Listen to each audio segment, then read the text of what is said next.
Сайн байцгаана уу? Манай дараагийн дугаар ороход бэлэн болсон байна.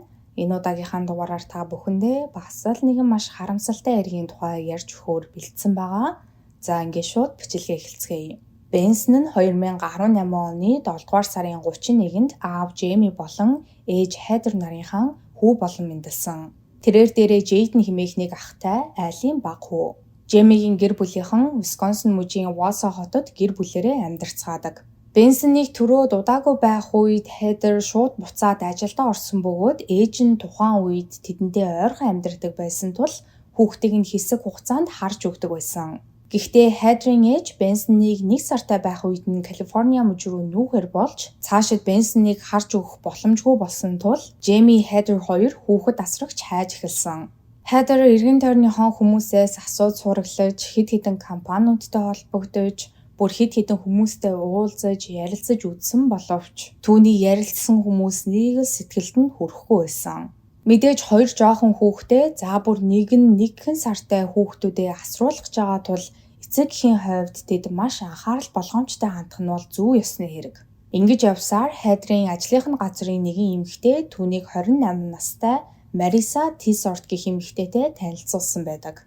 За Heather Marissa-тай уулзаж үзэл Marissa түүнд шууд таалагдсан. Marissa өөрөө бага насны хүүхэдтэй, дээрээс нь Marissa Heather-ийн өсөж төрсөн хотод бас амьдарч исэн.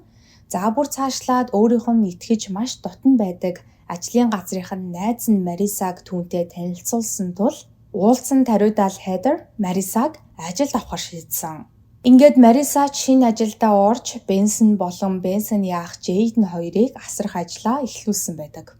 Marissa-г ажилдаа орсноос 2-7 хоногийн дараа Heather Benson-ийн уруул дээр нь шалбарсан байгааг олж анзаарсан.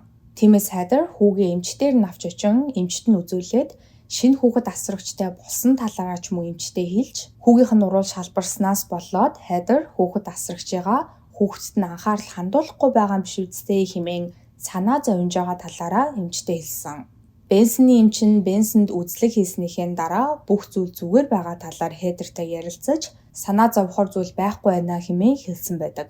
За 2018 оны 10 дугаар сарын 18-ны өдрийн 3 цаг 34 минутанд Heather ажилдаа явах замдаа Benson, Jayden хоёрыг Marissa дээр хүргэж өгчөөд цааш ажилдаа явсан.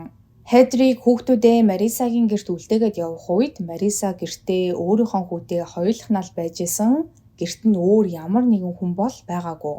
Ингээд Heather ажлаа дуусгаад оройн 9 цаг 20 минутанд эгчтэйгээ хамт хүүхдүүдээ авахаар Marissa-гийн гэрийн үүдэнд ирэх үед Marissa Jayden-ийг хөдөлж өгсөн. Нөгөө гартаа Benson-ыг машиныхын зориулалтын суудал дээр тавиад өргөчгсөн гарч ирсэн.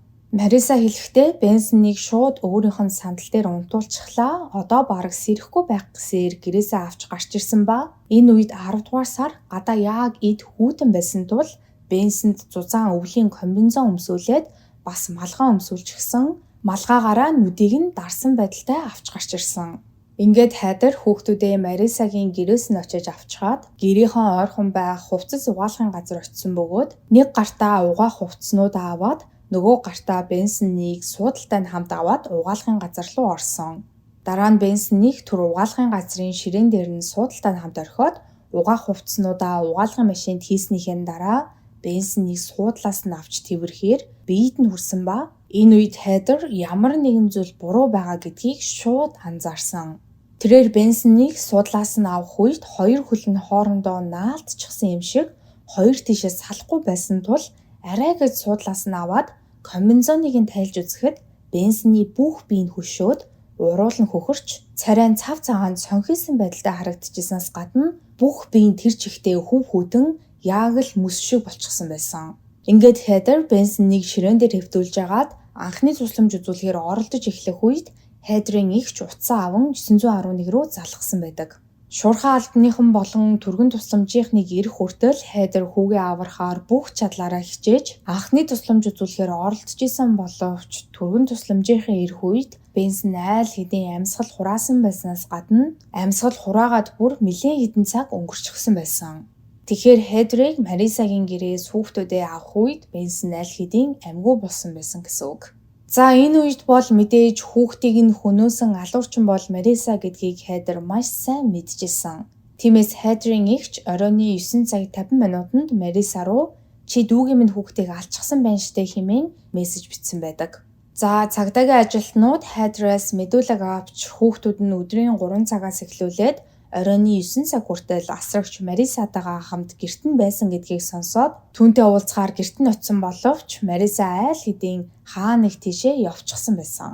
Ингээд мөрдөгчөөд Марисаг хаана байгаа гэдгийг тогтоохоор мөрдөж явсаар 4 цаг 15 минутанд Васад байх Плаза гих зочид буудалд Мариса найз залуутайгаа болон хүүтэйгээ хамт байж байх үед нь түүн дээр явж очсон. Мөрдөгчдийг хаалган дээр нь ирэх үед Марисагийн найз залуу хаалга тайлж өгсөн бөгөөд мөрдөгчөөд зочид буудлын коридорт Марисагаас мэдүүлэг авсан байдаг. Мариса Бенсонийг нас барсан талаар сонсоод гинтийн мэдээнд цочирдсан мэд дүүрсгэж байснаас гадна Бенсонийг амьсгал хураасан талаар юу ч мэдээгүй байсан хэмээн мэлзэж эхэлсэн. Харин мөрдөгчид хариуд нь Марисад хандан "Чи Бенсонийг нас барсан талаар биднийг энд ирэхээс өмнө мэдчихсэн биз дээ. Хайдрын эгч чам руу 9 цаг 50 минутанд мессеж бичсэн байх ёстой" хэмээн хэлэхэд Мариса "Өө миний утас унтарчихсан болохоор би мессежийг нь хүлээж аваагүй. Над руу мессеж бичсэн талаар огт мэдээгүй юм байна" хэмээн мөрдөгчдөд худал мэдүүлэг өгсөн. Марисагийн утас унтарсан байсан гэдэг нь бол угаасаа худал зүйл.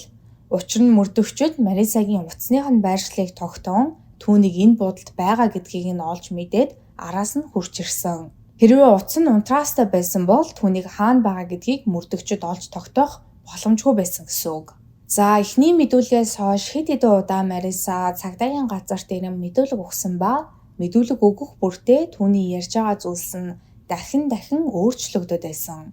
Тиймээс мөрдөгчд Мариса Бенсоны үхэлд ямарваа нэг байдлаар холбоотой санаатай аллах байсан уу эсвэл санамсаргүй осол байсан уу гэдг нь тодорхойгүй. Гэхдээ ямар ч л байсан энэ бүхэнд Мариса холбоотой гэж үзэжсэн тул түүнийг цагдаагийн хэлтс дээр түр саадуулан олон цагийн турш үргэлжилсэн мэдүүлгийг авч эхэлсэн.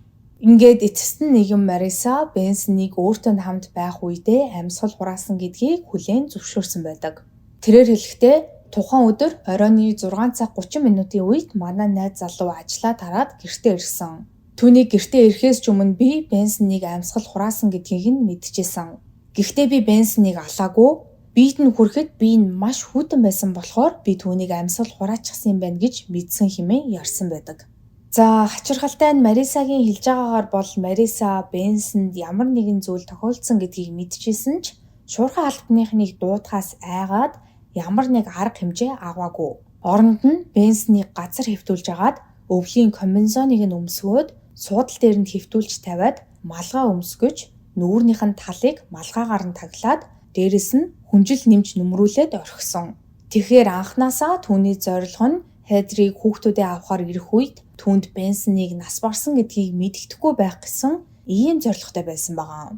За найз залууга гэртээ ирсний дараа Мариса Бенсоны цогцыг суудалтай нь хамт авч гараад машины суудал дээр бэхлэн дараа нь Жейден болон өөрийн хүү хоёрыг аваад найз залуутайгаа хамт түргэн хоол идэхээр гарцгаасан. Түргэн хоол идж явах үедээ Мариса яг л амьд хүүхэд аваад явж байгаа юм шиг Бенсоны цогцыг хажуу талынхаа сандал дээр тавиад хоол идчихснаас гадна бусад хүмүүстэй юм ярьж, инээж, яг л юуч болоогүй юм шиг аашилж исэн гэдэг нь тэрхүү түргэн хоолны газрын хяналтын камерын бичлэгт нь бичигдүүлсэн байдаг. Ингээд Мариса найз залуу болон хүүхдүүдийн хамтаар гэртээ ирээд удаагүй байх үед нь Хайдер хүүхдүүдээ авахаар үүдэнд нэрсэн нь энэ байсан. Хайдрыг ирээд явсны дараа Мариса найз залуудаа хандан явж хамтдаа усан сэлцгээе хэмээн хүүгээ аваад тэд бөөнөрөө зочид буудал руу явсан.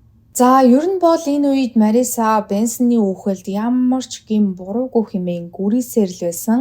Гэхдээ мэдээж ямар л хүн өөрийнх нь харж исэн хүүхэд гинтхэн нас бараад үүнийг нь мэдсэн хэрнээ ямар нэг арга хэмжээ авахгүйгээр бүр тусламж ч дуудахгүйгээр хүүхдийнх нь нүрийг бүтээгээд ээжд нь буцаагаад өгөөд явуулж ахав дээ. Яаж ч бодсон энэ бол мэдээж ямар ч боломжгүй зүйл. За ингээд 2 сартай Бенсон хүүгийн цогцыг мөрдөгчөд шүүх хэмлэг рүү илгээн задлан шинжилгээнд оруулсан. Гэтэл Бенсоны ахар сүүлэн гэмтэж хугарсан байснаас гадна толгойдоо ноцтой гэмтэл аван толгойн гэмтлээсээ болж нас барсан хэмээн шүүх хэмлэгээс тогтоосон байдаг. Тэгэхээр Бенсоны үхэл 100% гадны нөлөөтэй болж таарч байгаа. Мэдээж Бенсон хүүгийн үхэл гадны нөлөөтэй гэдг нь батлагдсан даруйд мөрдөгчөд 28 настай Марисаг 2 сартай Бенсон хүүгийн үхэлд гин буруутай хэмээн үзэж баривчлан хорьсон. За мөрдлөгийн үеэр мөрдөгчөд Марисагийн өнгөрсөн амьдрал болон өмнө нь ямар нэгэн гэмт хэрэг үйлдчихсэн эсхийг нь шалгаж үзсэн байдаг. Гэтэл Мариса хориотой мансууруулах бодис хэрэгэлсэн, за бүр цаашлаад хүүхдийн хүчирхийлэл үйлдсэн гэх мэт хэрэгүүдээр хэд хэдэн удаа шүүхэд дуудагдаж, гин буруутай тогтоогдсон, ял авч исэн ийм эмэгтэй гэдэг нь тодорхой болсон. За Марисагийн үйлдчихсэн энэхүү гэмт хэрэгүүд нь яг ямар гэмт хэрэгүүд байсан бэ гэхээр 2010 оны 6 дугаар сарын 4-нд тухайн үед Марисагийн үерхчихсэн найз залуу буюу том хүүгийнх нь аав өглөө гэрээсээ гарч ажилдаа явж хаад өдөр цайны цагаараа гэртээ буцаж ирэх үед нэг настай хүүхэд нь гадаа маш халуун байхад машин дотроо цоожлуулчихсан, нүүр нь улаа бутраад зогсолтгүй уйлж чарлаад байж исэн. Тэгэхээр Мариса нэгхэн настай хүүхдээ уйлаад байхаар нь 6 дугаар сарын эд халуунд халуун машин дотор хийгээд орхичихсан байна. Марисагийн энэхүү үйлдэл бол мэдээж маш аюултай харгас үйлдэл. Зуны халуунд халуун машин дотор байгаа хүүхдийн биеийн дулаан нь маш хурдан буюу тасанд хүрсэн хүнийхээс 3 дахин хурдан нэмэгддэг. За бүр цаашлаад нялх хүүхдийн биеийн дулаан нь 41.6 хэмт хүрэх юм бол тэр дороо үхэлд хүрэх аюултай хэмээн үздэм байна. За хүүхэд азар амьд үлдэж нас бараагүй байлаа гэхэд хүүхдийн тархинд гэмтэл учруулж болох үйс маш өндөр эрсдлийг дагуулдаг. Ингээд мэдээж Марисагийн найз залуу тэр дорн машин дотроос хүүхдээ аваад гэртээ оруулах гэж оролцсон боловч Мариса найз залуу руугаа уурлан яагаад наад хүүхдээ оруулаад ирж байгаа юм хэмээн орилж чарлан найз залуугаач мөн алгадаж цохиж зодоод хүүхэдтэйгээ хамт хөөгд гаргачихсан. Энэ явдлаа сэдхэн хоногийн дараа Мариса найзуудтайгаа гарч шоу удахын тулд гадаа маш их хэмжээний аадар бороо орж явах үед хүүхдээ дахиад л машин дотор цоожлоод найзуудтайгаа хамт баар руу явчихсан байсан. За Марисагийн энэхүү үйлдэлүүдээс нь болж найз залуу нь түүнийг шүүхэд өгч өөрөөсөө болон хүүхдээсээ Марисаг хол байлгах рестрейнинг ордер шүүхээс гаргуулж авсан байдаг. Марисагийн гэмт хэрэгүүд бол үүгээр зогсоогүй. Үүний дараа 2013 оны 11-р сард Мариса хориотой мансууруулах бодис хэрэгэлсэн хэрэгээр шүүхэд дуудагдчихсэн бол үүнээсээ ердөө 2 сарын дараа залилангийн хэрэгээр дахин баригдаж хоригдсон байдаг. Цаашлаад Мариса 2015 оноос 2017 оны хооронд нийт 6 удаа согтуугаар жолоо барьсан, жолооны үнэмлэхгүйгээр жолоо барьсан, дээрэм үлдэхээр завдсан, хориотой мансууруулах бодис биедээ авч явсан, хориотой мансууруулах бодис хэрэгэлсэн гэх мэт хэрэгүүдээр торгуул төлж ял авч исэн. За үүний дараа 2017 оны 6 дугаар сарын 7-нд Марисагийн нэгэн дотны найзынх нь хүүхэд асрагч нь гинт завгүй болсон тул Мариса сайн дураараа тухайн найзынхаа 3 сартай болон 3 настай 2 хүүхдийг нь харж өгөхөр болсон юм байлээ. Энэхүү 2 хүүхэд Марисатай тухайн өдөр нийт 6 цаг хамтдаа байсан. Тэрхүү өдрийнхөө орой найз нь хүүхдүүдээ Мариса дээрээс ирж авчхаад тухайн үедээ нэг их зүйл анзаараагүй өнгөрөөсөн бол маргааш нь харин 3 сартай хүүхдийнх нь нүд бааг зэрэг хавдаад улаачихсан, хуруу болон хацар дээр нь жижиг хөхрөлтүүд үүссэн байгааг олж анзаарсан.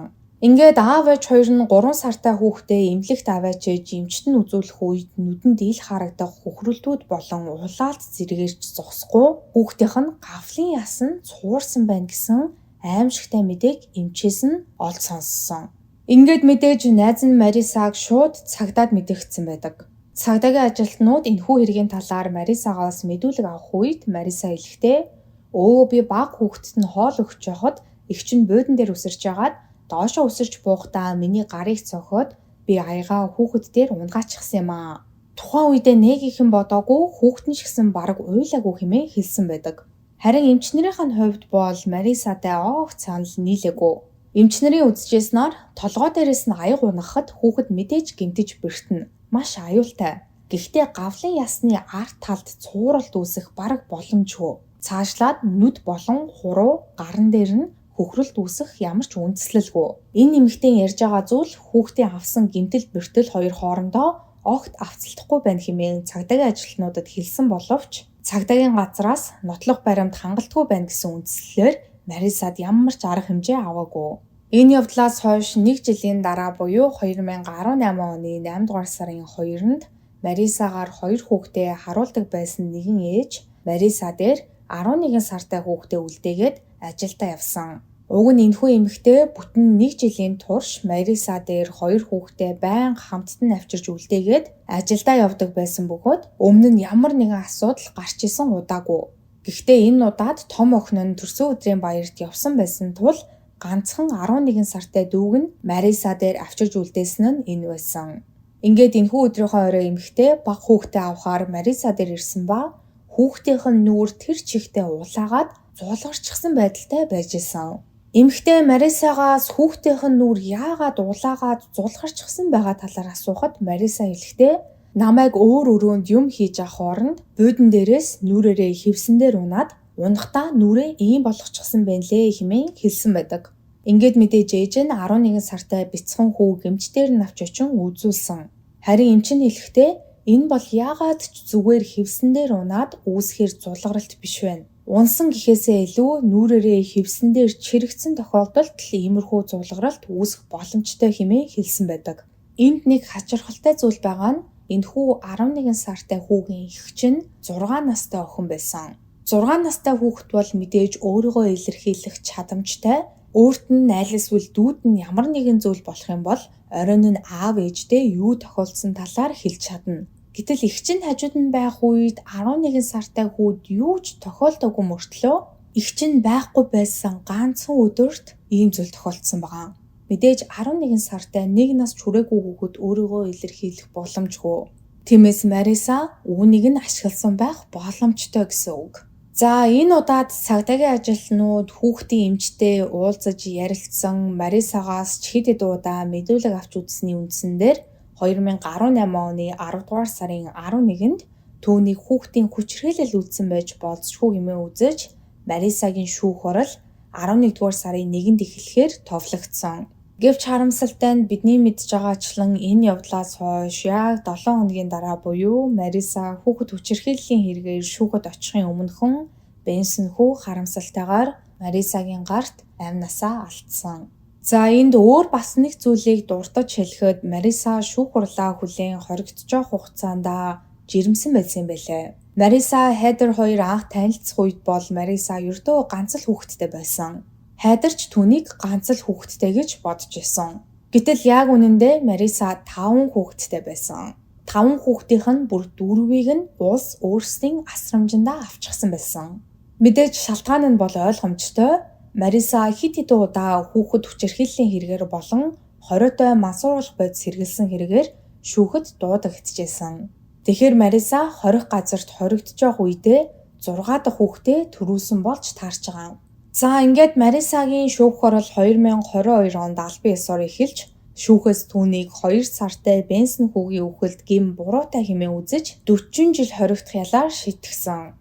Үүн дээр нэмэгдээд Марисагийн 2018 оны 11-р сарын 1-нд болох ёстой байсан хүүхэд хүчирхийллийн тухай шүүх хуралч гэсэн хойшлогдсоор Мариса хүүхэд хүчирхийллийн хэрэгээр нэмж 3 жилийн ял аваад 43 жил хоригдох ялаар шийтгүүлсэн байдаг. За Мариса ер нь бол Бенсоны амь насыг хэрхэн хөнөөсөн талаараа шүүх хурлын үеэр огт яриаггүй. Гэхдээ шүүх хурлаас өмнө нэгэн мэдүүлгийнхаа үеэр Бенсон миний уурыг хүргэж байхаар нь би газарч шидчихсэн юм хэмээн хэлж исэн байлээ.